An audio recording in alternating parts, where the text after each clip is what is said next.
Well, Colton, I do wish we were chatting on more a happier occasion because it is unfortunate that Lovebird's time on The Masked Singer has come to an end. But I gotta tell you, you did a great job on the show. Everybody fell in love with your performances. Like, how much fun did you have filming this show? Oh, so much. I mean, this still is a happy occasion. I mean, the opportunity to even go on a show like that and have fun and let loose a little bit was great and iconic, and it was one of the best experiences in my life. Tell me about it. I mean, you got to do some really fun performances, and of course, reality TV lovers love to see you on our screen. Like, was it kind of fun for you to enter reality TV again, just on a very different competition show?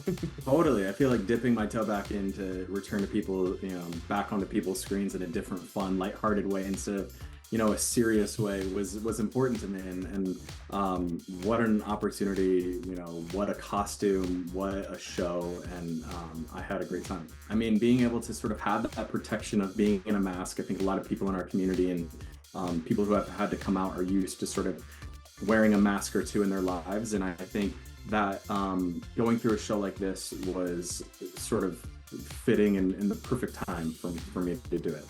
I know, isn't it kind of amazing, Colton, like to see how far you've come? Like when we first met you on TV so many years ago, I mean, it feels like a lifetime ago. Now to see who you are on this new show, literally coming out, unmasking, and showing all the incredible progress you've made personally and professionally. I mean, that must make you feel really good, right?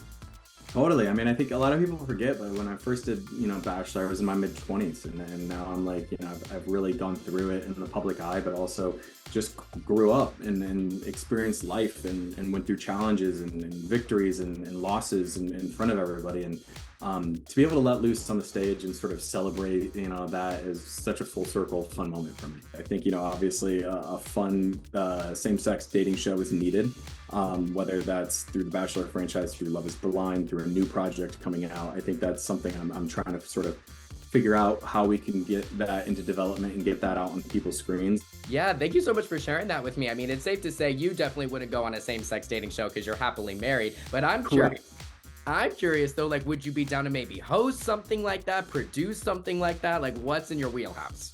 Yeah, I think I'm positioned well enough with my experiences to be able to be there as a shoulder to cry on, an ear to listen to certain things, possibly give advice if I'm ever qualified to give advice. But I think, the Bachelor franchise has taught me a lot about dating with intent. I obviously applied that to my relationship and my marriage with Jordan.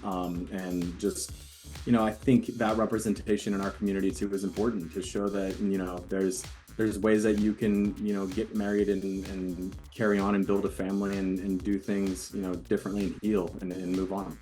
Definitely. And I love, honestly, that you're trying to spearhead something like that because I know if I had gotten an application to be on some show like that and I know Colton Underwood was involved, I would be like, okay, I'm signing up. Like, I really want to Let's do hear it. man.